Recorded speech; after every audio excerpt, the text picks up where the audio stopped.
Good morning, kids.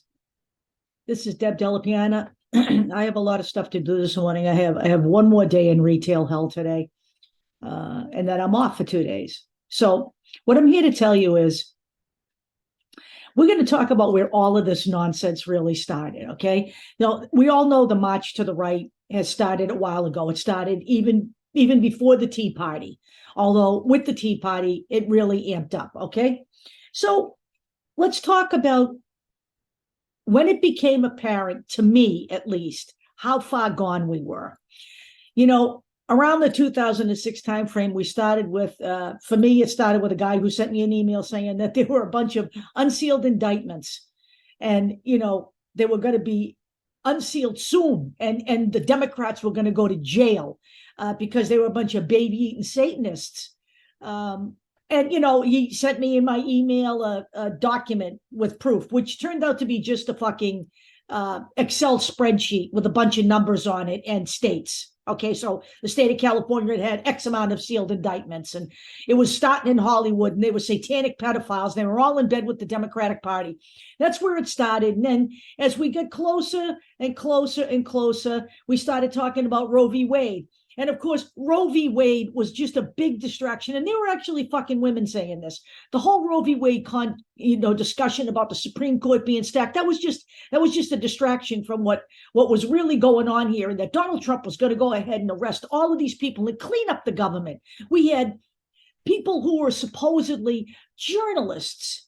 Whitney Webb. Let's talk about Whitney Webb, who was supposedly journalists who ignored everything that was going on around and chose to spend their time talking about how the government was going downhill and we were a bunch of, cretins here because, we failed to see how Jeffrey Epstein was tied in with Mossad. So she decided she was going to write a book after she spread a bunch of lies about, the pandemic while she was at it. Okay. Then we heard about Bill Gates.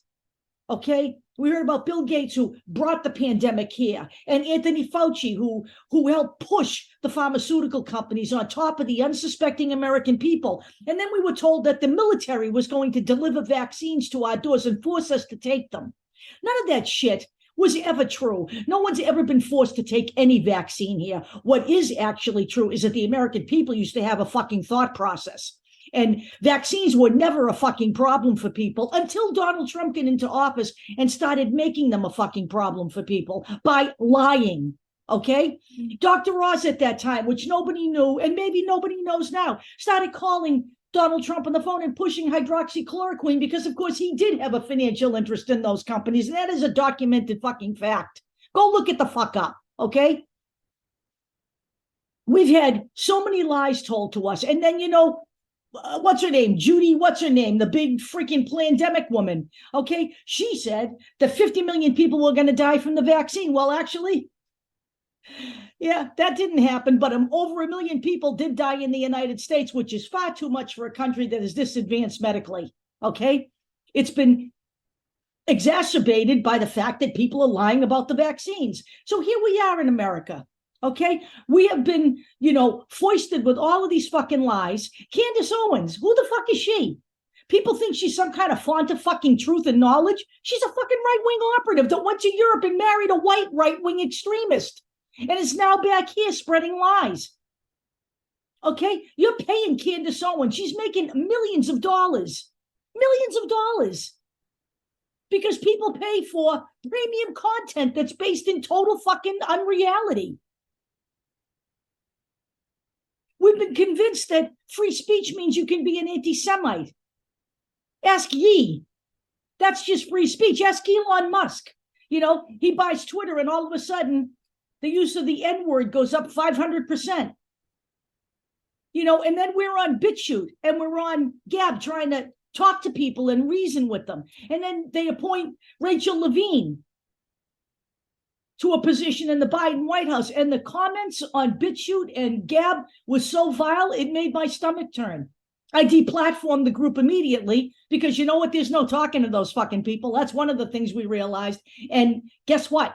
I don't want to be associated with those people. I have a zero tolerance policy. Okay, so if you're friends with somebody who votes for Trump and supports Trump or anybody on the right, don't bring them to my house for dinner. We have been lied to. And the actual real truth is here, we are now in a fucking right-wing gulag. Okay, we have now got 104 in the middle of all of these lies. We had the big lie foisted by Donald Trump, who actually started the big lie in 2016 when he won by saying that the only reason he didn't win the popular vote is because Hillary Clinton stole those popular votes. He started laying the groundwork for illegitimate elections. Pretty soon, we had lies going everywhere. I mean, at every turn. Stella Emanuel, a woman who thinks that homosexual people are created by demons that have sex with you at night. She's also telling people she cured 400 people with hydroxychloroquine, but can't produce any of the documents that prove that. Okay. By the way, Elon Musk put her back on Twitter yesterday because it's free speech. Hate speech and lies and medical misinformation has done this country in. Honestly, we are looking so bad. We look like Nazi Germany here right now. I think you people better be understanding of what's going on.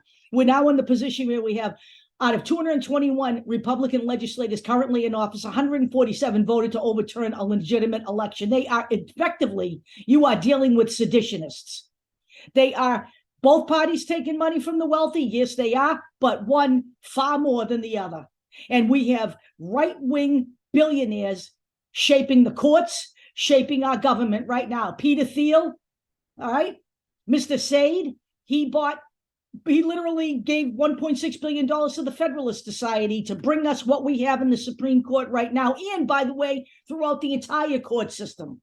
Okay, they have stacked the entire court system with right-wing people who will be there in some cases for life. We have ignored all of that in favor of chasing fucking ghosts that don't exist because it's so much more sexy to be a conspiracy theorist than a fucking lunatic than it is to look at the facts of life, because the Republicans have convinced you that the facts don't matter. Fox News has convinced you that the facts don't matter. They have demonized, just like they did in Germany, immigrants. They are lying and oppressing women, and they intend to continue to oppress women if they win back control of the House and Senate.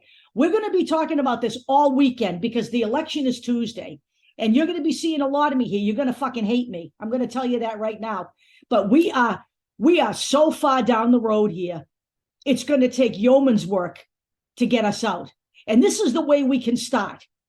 They invaded the Capitol. I'm tired of hearing about Ashley Babbitt being a hero or a victim even. All right. She's neither a victim nor a hero. She is a victim of her own stupidity for following the right wing the way she did. Okay.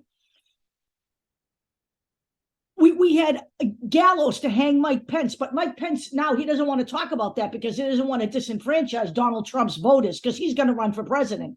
This is the way all of this shit works. We have a little fucking dictator who might as well be in a fucking German uniform down in Florida, acting like a one-man freaking,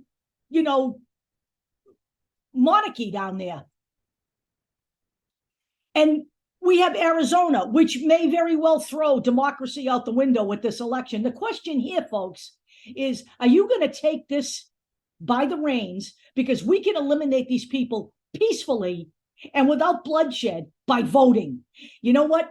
Barack Obama is right. If 99% of the Democrats got to the polls, we wouldn't have to worry about the Republican Party or the MAGA people. They are definitely not in the majority. The question is whether the traditional Republicans will vote along party lines just out of party loyalty, or whether they will fucking turn around and do something that looks like they care about this country, the republic, as they so affectionately call it, and freedom, which they so affectionately claim they are the party of. Prove it. Prove it. So later on, hopefully I'm not too tired tonight, we are going to talk about money in politics and what it takes to get rid of it. And I will see you all then. Have a great day.